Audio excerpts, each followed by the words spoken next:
Graça e paz, queridos. Hoje, mais um estudo sobre lidando, com nossas emoções, com os nossos sentimentos.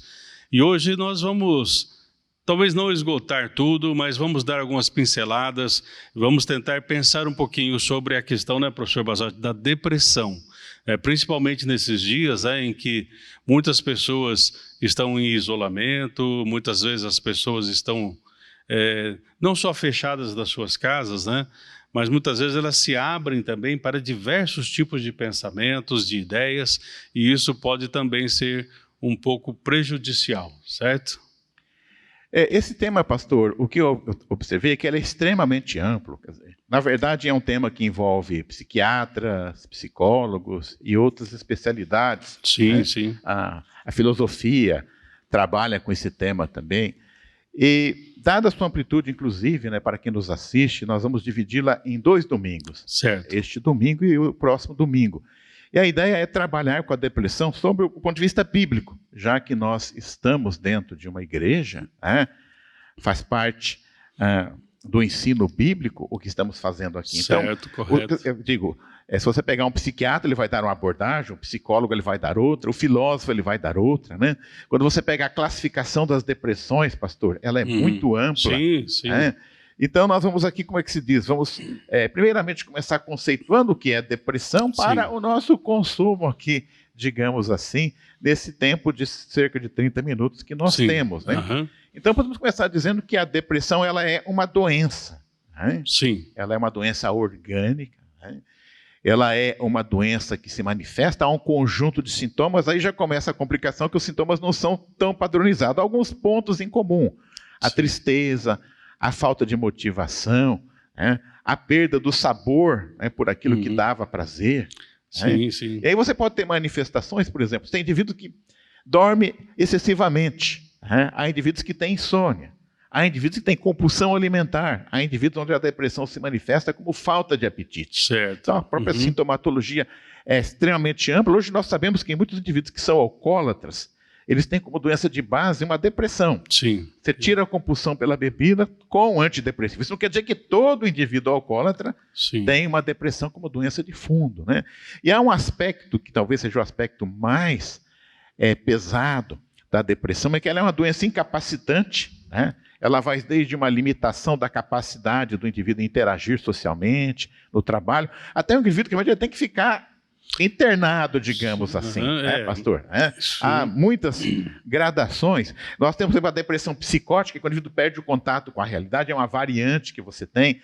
Você tem a chamada psicose maníaco-depressiva, o indivíduo ele intercala a depressão com mania, onde na mania são sintomas opostos da depressão, ele fica hiperativo, fica hipermotivado. Temos as chamadas também depressões transitórias, que elas são cíclicas, vão e vêm, enfim. É uma área extremamente ampla, mas nós também não podemos fugir do assunto por causa da sua complexidade, porque ela está presente. Ela está presente, inclusive, em nós. Eu acredito que eu tenho 61 anos, eu duvido que uma pessoa que tenha chegado à minha idade, pastor, não tenha passado pelo menos uma vez na vida por um episódio de depressão. Certo, isso é verdade. Por isso, professor, o nosso papel aqui nesse estudo é trazer para as pessoas, assim, como é o título do nosso estudo maior, lidando com sentimentos, emoções. Então, a ideia é assim, nós temos que aprender a lidar com esses sentimentos e emoções, porque realmente todos nós, talvez num grau menor ou maior, médio, enfim, passamos por momentos de depressão.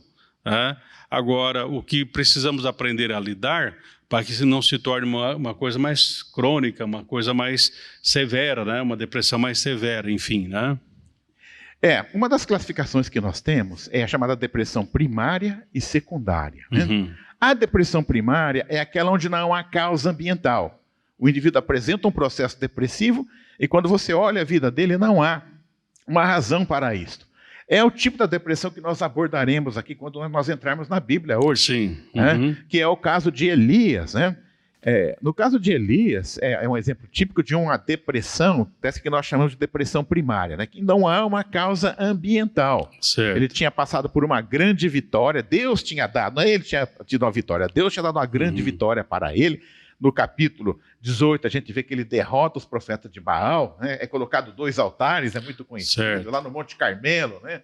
E o fogo só desce no altar que Elias fez para Deus, né? E depois desta retumbante vitória, né? Eu esperaria um Elias eufórico, mas nós entramos no capítulo 19 e não foi bem assim, né? O capítulo 19 começa assim: e Acabe fez saber a Jezabel tudo quanto Elias havia feito, como totalmente matara todos os profetas à espada. Então, Acabe é o marido de Jezabel e o rei de Israel. Então, ele conta para a sua esposa Jezabel, que era quem estava por trás daquele culto a Baal, tudo o que havia acontecido, né? Mas Jezabel, ela era uma mulher maléfica, mas ela não se deixava levar, sim, né, pastor? Sim. Por uma grande derrota. No 2 diz assim, versículo 2: então Jezabel mandou um mensageiro a Elias a dizer-lhe assim: assim me façam os deuses, e outro tanto, se de certo amanhã, a estas horas, não puser a tua vida como a de um deles. Então Jezabel ameaça matá-lo. Sim. Mas ela realmente, isso ela fazia, já tinha matado muitos profetas, não é, pastor? E realmente era assustador aqui, porque se a gente pegar, por exemplo, Isaías, não está na Bíblia, mas nós sabemos que Isaías foi cerrado ao meio, né? Então, certo. A morte, muitas vezes, era uma morte muito violenta. Muito cruel, né? Era muito cruel, né? Mas aqui, pelo próprio perfil de Elias, a expectativa é que ele iria fugir, e ele vai fazer isto mesmo, né? Sim. Mas o que começa a acontecer a partir de agora, começa a fugir já de um padrão, que é aquele Elias que a gente conhece, que é o Elias guerreiro, né? Que era uma marca do Elias, um profeta guerreiro. No versículo 3 diz assim: o que vendo ele, levantou-se para escapar com vida, se foi e veio a Berseba, que é de Judá. E aí deixou o seu moço. Pastor, aqui eu suspeito que é um primeiro sinal de depressão.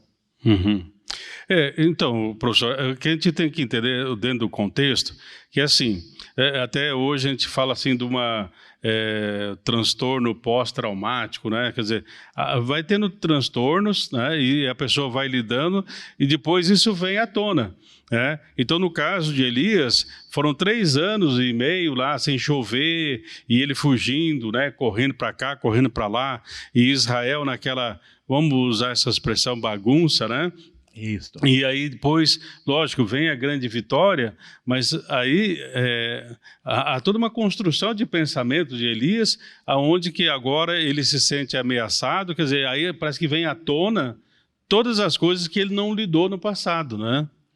O que eu vejo assim, porque esse moço aqui era um auxiliar. Sim. A ideia que eu tenho é que Elias era um homem solitário, ele não tinha família, ele via correndo para cima e para baixo. Sim, sim. Então, quer dizer, a ideia que fica aqui já à primeira vista é assim: bom, quem sabe ele falou, vou deixar o rapaz aqui, porque pelo menos ele escapa se vier atrás de mim. Né? Certo. Mas também já começa aqui a dar uma ideia de depressão, no sentido que uma das marcas da depressão é a pessoa querer se isolar. Ela não tipo quer de fuga, né? Aqui foi uma fuga literal, né? Isso. Mas há certos tipos de fuga que as pessoas fazem, né? Ou vão dormir, ou vão fazer outras coisas, enfim, tentar fugir daquela realidade ali presente, né? Mas eu entendo assim, é muito provável que nas outras fugas esse rapaz ia junto, acompanhava ele nas fugas. Agora aqui ele fala, fica.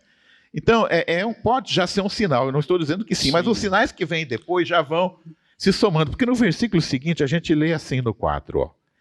E ele se foi ao deserto ao caminho de um dia, e veio e assentou-se debaixo de um zimbro. O zimbro é uma árvore. Sim. Então aqui eu vejo, pastor, já que é um segundo sinal, quer dizer, a pessoa, primeiro, ela deixa a companhia, né? E agora ela vai para um local isolado.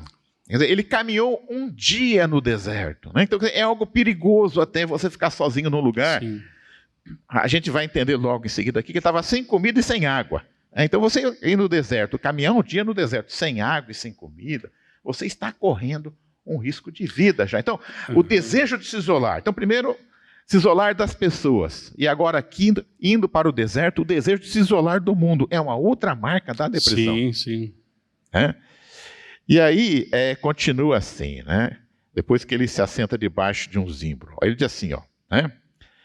Já basta, ó Senhor, toma agora a minha vida, pois já não sou melhor do que meus pais. Ele já não quer viver. Então, perceba que isso é uma crescente, né? Não é uma coisa assim que começa agora, né? Foi uma coisa que foi numa crescente e por isso, né, voltamos àquela ideia. Temos que aprender a lidar com as situações da vida. São 3 etapas. Ele deixa a companhia, se isola das pessoas, vai para um lugar em que ele se isola do mundo, e aí vem uma marca da depressão, que são as ideias pessimistas. E a ideia de morte é uma marca da depressão. E aqui eu acho importante, pastor, quando Elias fala que está pensando em morrer, é que às vezes existe um julgamento dentro da própria igreja injusto em relação à pessoa que está em depressão. Sim. Então, se é um grande profeta de Deus, que foi Elias, né, um dos maiores profetas da Bíblia, ele passou por esse processo, porque nós, né, que somos mais, somos mortais, digamos, comparado a ele até, né, quer dizer, quem somos nós ao nos compararmos com Elias, na sua brilhante carreira como servo de Deus? Sim. Ele passou por depressão. Então, se Elias passou, nós também podemos passar. Bom, aí diz assim, né, no 5, e deitou-se e dormiu debaixo de um zimbro. Eis então que um anjo tocou e lhe disse, levanta-te e come. Aqui, pastor, eu me lembro de Wesley com aquele conceito de graça preveniente. Certo. Eu entendo que aqui, se as coisas corressem naturalmente, sem uma intervenção de Deus, Elias iria morrer ali, por quê? No deserto, sem água e sem comida. Vamos supor que de repente ele voltasse ao normal, falar, quero voltar para casa. Mas ele já não teria mais forças para caminhar um dia. Então eu entendo o que é graça preveniente. É aquela condição onde o indivíduo perdeu totalmente a capacidade de sair sozinho do problema. Então Elias ele já está no abismo, digamos assim. Certo. Alguém tem que estender a mão para ele. E no deserto, não há ninguém para poder ajudá-lo. Mas Deus, na sua graça preveniente, ele faz uma intervenção aqui e manda um anjo para falar com ele. Então, isso que é importante, né, professor? No sentido assim, quando há um processo, né, de depressão, então a gente chama de processo, porque como já falamos, é uma construção, não é uma coisa que acontece de uma hora para outra, mas vai acontecendo certas situações, né? E realmente, né, como tem o autor, né, dos nossos textos base, né, ele faz uma comparação da depressão como assim, um braço que quebrou, né, uma fratura no braço. Então você vai lá, engessa o braço e tal, imobiliza o braço e tal. E ele compara a depressão como uma fratura na nossa mente. Então, mas isso é muito mais complicado, né? Porque não dá para você engessar a mente, né, para poder curar, né? E uma outra ideia que ele coloca, ele faz a comparação, a gente vê muito assim, isso é um pouco de ficção, mas só para entender nesses filmes, a gente muitas vezes vê essa ideia da areia movediça. Então nós podemos comparar a depressão também como uma pessoa que está entrando numa areia movediça. Então ela não tem onde escorar, tal. Então ela precisa de uma ajuda externa, né? Então pode ser talvez medicamentos junto com uma terapia. Nós precisamos de anjos de Deus nesses momentos, né? Para nós não nos isolarmos, porque se você está numa areia movediça, dificilmente você sairá de lá sozinho. Então nós precisamos do médico, precisamos dos pastores, dos psicólogos, de pessoas que possam nos ajudar, conselheiros bíblicos.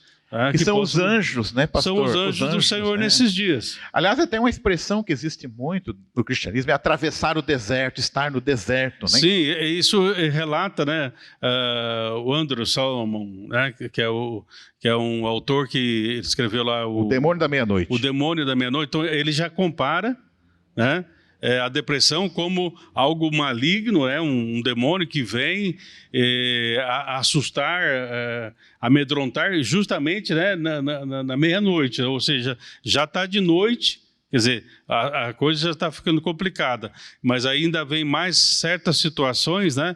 Então ele usa essas metáforas, né? Deserto, estou num buraco sem saída. Isso, exatamente. Estou numa cova, estou nisso, estou naquilo, né? Quer dizer, essas metáforas... Aqui a metáfora é o deserto. Porque não tem como... Ele está no deserto. A gente descrever, né? A dor que a pessoa sente, né? Aqui também, eu não havia lido, mas nesse versículo, quando ele diz assim, já basta, ó Deus, toma agora a minha vida. E continua assim, pois já não sou melhor do que meus pais. Ou seja, a autoestima está muito baixa. Ah, sim. Ele podia falar assim, eu sou Elias que derrotou os profetas de Baal. Né? Mas ele diz, olha, eu não sou melhor que os meus pais. Quer dizer, onde está a autoestima desse homem? Então, por isso que são fatores... seria uma síndrome, né? Ou seja, vários fatores que vão levando a pessoa à depressão, aonde nós precisamos realmente de pessoas, de anjos do Senhor para nos ajudar, do alimento do Senhor para podermos ser nutridos nessa hora, né? Aqui a gente aprende uma coisa, eu ouvi muito essa expressão, a depressão é uma doença incapacitante, né? E realmente é o caso aqui. Ele agora está dormindo, aquele sintoma de sono em excesso aparece aqui, Sim. é outro sintoma de depressão. Mas ao mesmo tempo em que a depressão é incapacitante, a gente vê aqui que o anjo trabalha com aquilo que tem. É como se falasse assim, olha, o indivíduo perdeu todo o movimento do braço, mas ele ainda pode mover um dedinho. Então começa a terapia, aquele dedinho que ele pode mover. Uhum. Aqui o anjo toca, né? E o que o anjo diz para ele? Levanta e come. Sim, né? Então já começa. O que o Elias podia fazer? Ele está dormindo, acordou ele, né? Falou, levanta. E apesar de todo aquele quadro depressivo, né? Ele tem a capacidade de se levantar e tem a capacidade de comer, ou seja, né? Deus começa a trabalhar até com a parte orgânica, né? Sim, sim. Ele está debilitado, né? Então ele vai receber água, alimento, ele tem que recuperar a parte física também. Então o tratamento envolve também a recuperação. Por isso que eu vi naquele livro que o senhor me passou, pastor, que uma parte do tratamento envolve a recuperação do indivíduo, né? É atividade física, sim. É a alimentação, é a reabilitação se ele está desnutrido. Então, não é só o psicológico. E é o que o anjo faz aqui. Levanta e come, né? Então, está o indivíduo caído, tá, mas ele ainda pode levantar. Então, sim. O anjo, o trabalho que Deus começa aqui, começa com o pouco que sobrou de Elias. Sim, sim. E aí continua assim, aí é o milagre, né, do 6. E olhou, e eis que à sua cabeceira estava um pão cozido sobre brasas e uma botija de água. E comeu e bebeu e tornou a deitar-se. Né? Sim, porque aí você tem que ter esse momento, né, para se restabelecer mentalmente, fisicamente, espiritualmente. Isso. Porque a gente crê, né, numa ideia, né, que o ser humano é espírito, alma e corpo, né? Então, numa depressão, todas as áreas do nosso viver são afetadas. Por exemplo, o apóstolo Paulo chega num momento lá, numa situação difícil da vida, ele fala assim, lutas por fora, temores por dentro. Ou seja, não é só as coisas externas, mas muitas vezes as coisas externas acabam adentrando a nossa vida, e aí muitas vezes nós não sabemos lidar. Por isso eu gosto lá dos estudos também do Augusto Cury, né, que ele fala de nós gerenciarmos as nossas emoções, né? E aí, então, continua assim no 7. E o anjo do Senhor tornou a segunda vez e o tocou e disse, levanta-te e come, porque muito compridos te será o caminho. Aqui, pastor, eu vejo assim, né? Quer dizer, o anjo está tratando, mas agora ele falou, peraí, ele já melhorou, agora ele já pode, ele só podia se levantar, agora ele pode se levantar e caminhar. Caminhar, né?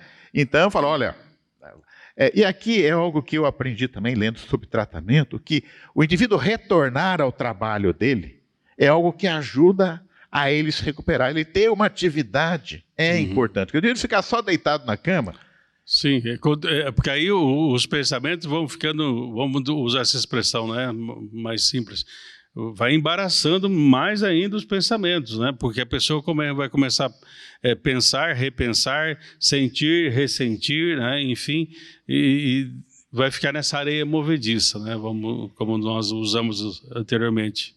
E aí, olha que o tratamento funcionou, pastor, porque no 8 diz assim, levantou-se, pois, e comeu e bebeu. E com a força daquela comida, caminhou 40 dias e 40 noites até Horebe, o monte de Deus. O 40 também tem um simbolismo, o deserto tem um simbolismo, mas sim, o 40 também, né, pastor? Porque, assim, podemos até usar essa expressão dos 40, porque temos lá 40 anos no deserto, Jesus jejuou 40 dias e 40 noites, né, teve esse jejum dele, tem aí Elias caminhou 40 dias e 40 noites. Nós podemos entender assim como um processo. Isso. Nós temos que entrar nesse processo de Deus. E é interessante, pastor, que o tratamento aqui, primeiro é o anjo. e depois é o próprio Deus que vai ter com ele. Quer dizer, agora ele já está melhor, já caminhou 40 dias, né? Então, porque assim, então, o que nós temos que entender é que assim, nós não sabemos como que Deus foi ministrando a Elias durante esses 40 dias e 40 noites, mas nós cremos que uma das coisas que nós precisamos perceber, professor, porque assim, nós muitas vezes enfatizamos muito, né? E realmente a Bíblia diz que o mundo jaz no maligno. Então, nós falamos, o mundo é mau, isso, aquilo, tal, mas nós temos que acreditar também, como Jesus disse, estou convosco todos os dias. Então, nesta caminhada de Elias, Deus se fazia presente. Então, uma das coisas da depressão que muitas vezes afeta a nossa espiritualidade é um gerador de dúvidas que nós vamos como, meu Deus, o Senhor se esqueceu de mim, quero morrer. Eu quero morrer, eu estou sozinho, né? Porque ele fala, eu estou sozinho, aí Deus vai mostrar para ele que tem 7.000 lá que não dobraram os joelhos a Baal, ou seja, ele não está sozinho. Não está sozinho. Mas há um sentimento, sentimento. E aí por isso que nós precisamos lidar com esses sentimentos. Muitas vezes a pessoa fala, eu estou sozinho, tá? Mas ele tem a família, ele tem vida, enfim, tem tantas coisas. Por isso, nós precisamos dar esperança contra esse momento de depressão, né? E é interessante, pastor, o seguinte, ele sai do deserto e no 9, né, a gente vê que ele não está 100% ainda, porque diz assim no 9, e ali entrou numa caverna. Para mim, entrar numa caverna significa que eu ainda estou querendo ficar... Me isolar ainda. Né? Então, por isso que o processo, foi um processo. Não é a depressão, quando a pessoa entra na depressão, não existe palavra mágica, né? Eu creio no poder da oração, mas não é assim, eu vou orar agora em nome de Jesus, repreender o espírito de depressão. Não, é preciso ser um trabalho terapêutico. Em alguns momentos precisamos de médicos sábios para poder nos ajudar, talvez com medicamentos, mas nós temos que tomar também cuidado com medicamentos, né? Porque até tem o autor do nosso texto, ele diz assim, que muitos medicamentos, né, seria como se você pegasse pedras e jogasse dentro de uma máquina perfeita. Ou seja, muitas vezes o medicamento, ao invés de ajudar, ele tem tantos efeitos colaterais que a pessoa acaba ficando, né, mais fechada, já, né, mais apática, até curvada diante da vida e da situação, né? Em relação ao medicamento, eu vejo que o grande erro que se comete é achar que o medicamento resolve tudo. Não, ele é o ator coadjuvante. Depende do indivíduo, do psicólogo, do psiquiatra, da família. Quer dizer, ele sozinho não vai resolver. Isso também tem que saber. Então, um dos grandes privilégios que nós temos é que aí entra a esperança, entra a fé, nós temos a presença de Deus, nós temos a vida da igreja, nós temos os irmãos, nós temos aí um quadro pastoral, nós temos na igreja o aconselhamento pastoral, onde nós usamos, né, professor, a psicologia, a filosofia, todas as demais ciências como ferramentas para quê? Para que as pessoas possam aprender a lidar com esses momentos difíceis da vida.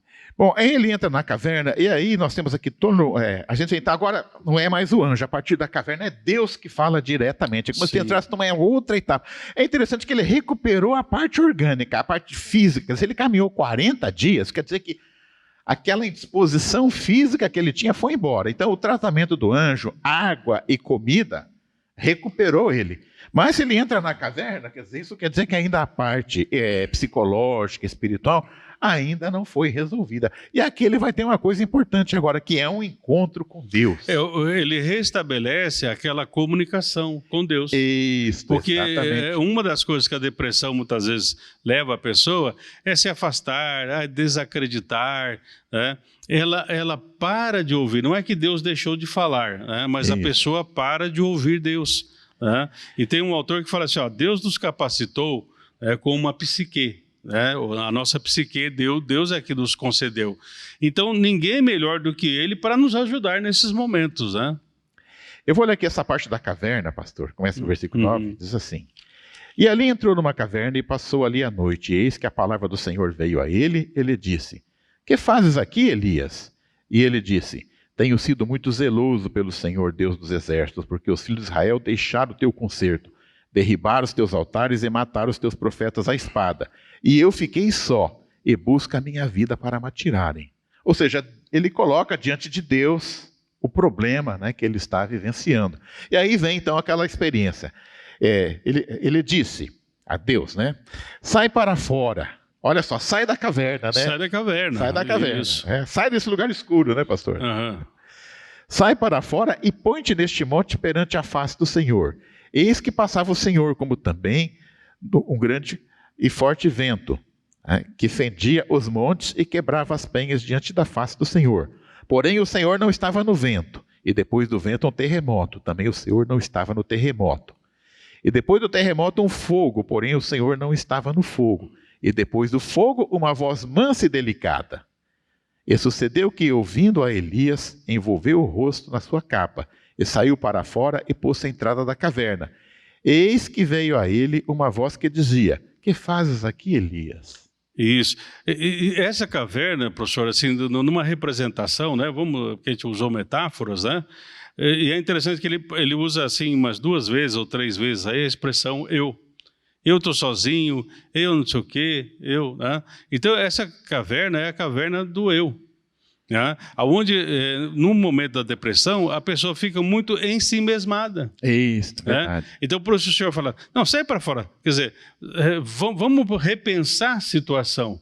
Vamos ver a situação de outras formas, de outras maneiras. Então, o senhor chama ele para fora. E é interessante que há 3 tipos aí de manifestação: é o vento, é fogo, é o trovão.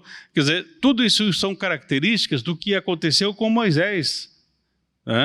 Só que assim... A sarça ardente. Mas essas expressões, né? Isso. Lá no monte, né? Isso. Aconteceu isso, né? Só que aí Deus veio de uma maneira diferente. Isso. É isso que o Senhor está ensinando para Elias, que nós podemos ver as coisas de uma outra maneira. Se Deus se manifestou com fogo, trovão, enfim, vento e coisa e tal, agora ele pode se manifestar de outra maneira. Se a situação não deu certo agora, desse jeito, vamos ver outra maneira. Por quê? Porque todas as coisas cooperam para o bem daqueles que amam o Senhor. Amém, amém, pastor. E é interessante aqui que Elias volta a repetir, né? É porque Deus puxa a conversa. Deus diz assim, no final do 13: que fazes aqui, Elias? E ele disse: eu tenho sido extremo zeloso pelo Senhor Deus dos exércitos. Eu tenho sido, né? Porque os filhos de Israel deixaram o teu concerto, derribaram os teus altares e mataram os teus profetas à espada. E eu fiquei só. Novamente a caverna do eu. Sai da caverna do eu. E o Senhor disse: vai, volta pelo teu caminho para o deserto de Damasco. Vem e unge a Azarel sobre rei da Síria. Também a Gel, filho de Eninsi, ungirás rei de Israel. E também a Eliseu, filho de Safate, ungirás profeta em teu lugar. É interessante que ele fala, eu e o Senhor dá serviço para ele. E é interessante volta a trabalhar, Elias. Nessa sua versão desse texto, ele fala assim, volta pelo caminho que você veio. Isso. Né? Volta pelo caminho que você veio. Porque, sabe, professor, muitas vezes as pessoas eles usam essa expressão, né? Eu estou num beco sem saída. Então, se você está num beco sem saída, o que você tem que fazer? Voltar pelo caminho, fazer uma volta. Porque se você entrou no beco, tem a entrada do beco. Só que aí você tem que admitir, eu errei, eu preciso de ajuda, então eu preciso ter um retorno, porque na verdade, se a gente analisar, não existe beco sem saída.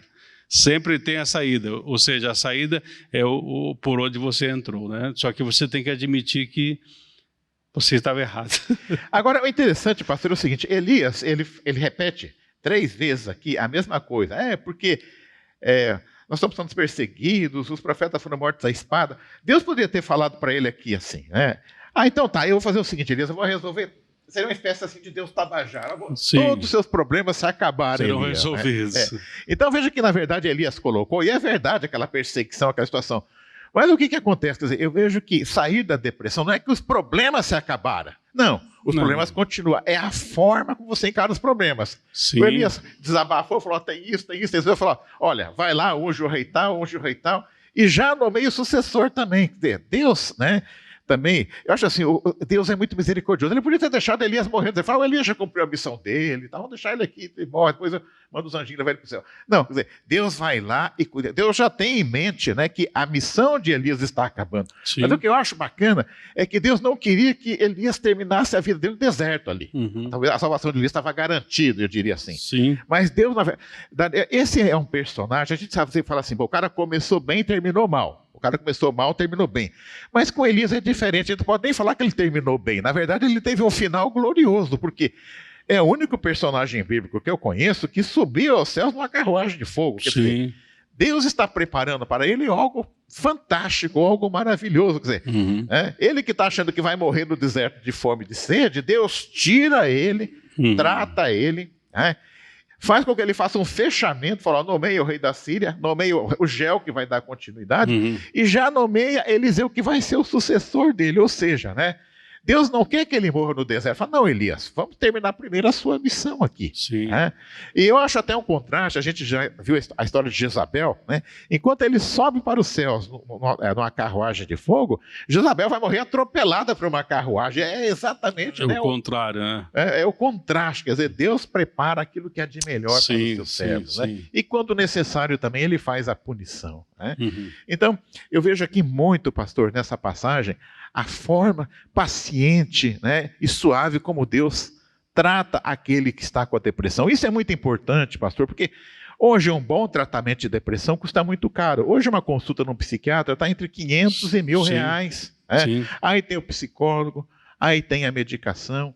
E nem todas as pessoas têm condições de fazer um tratamento. Então aí eu acho que entra esse papel realmente de contar com a ajuda de Deus. Com certeza, né? E uma das coisas, né, que a gente quer colocar, né, para os irmãos que nos assistem, né? Então, na igreja aqui, né, a gente trabalha, né? Eu tenho a formação em psicanálise, né, para poder ajudar as pessoas, né, nessa área. Também tem uma formação que é filosofia clínica, onde a gente pega a filosofia e trabalha de maneira clínica, né? E todo lá o meu PhD que eu fiz, né, foi em cima desse aconselhamento pastoral. Né? Então a gente se coloca à disposição dos irmãos, porque muitas vezes nós nos encontramos na caverna, né, professor, do eu, e tem um autor que ele fala assim, né, você está num momento depressivo e quando você entra nessa caverna é como se você ainda colocasse um óculos escuro. Imagine, você na caverna de óculos escuros, realmente a situação fica muito tenebrosa, né? Então vamos sair para fora, tirar esses óculos escuros, vamos colocar outras lentes, né? A lente da palavra de Deus, a lente da graça, dessa graça preveniente que sempre trabalha em nós, para nós podermos enxergar com os olhos da fé. Pastor, eu penso, já encerrando, que nós temos dois tipos de pessoas que estão nos assistindo nesta manhã. Aquele que está com depressão, para esse eu diria, né? Você tem talvez já um tratamento psiquiátrico, medicamento, mas se você está nesse deserto, conte sempre com a ajuda de Deus. Sim. Né? E para aquele que tem em casa alguém em depressão, eu diria assim, né? Você pode ser o anjo, né? Sim. Que pode apoiar esta pessoa que está em depressão. O que nós não podemos fazer é correr o erro de condenar. Não, a gente tem que ser um apoio nesse momento, né?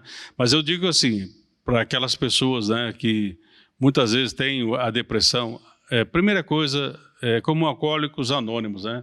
Admita que tem um problema, né? Procure ajuda, né? Porque muitas vezes, assim, a gente oferece ajuda para a pessoa, mas nós vemos que a pessoa ela tem que dar um passo. No caso de Eliseu, foi levantar e comer o pão. Sim, então o Senhor ofereceu, mas ele teve que levantar, ele teve que abrir a boca.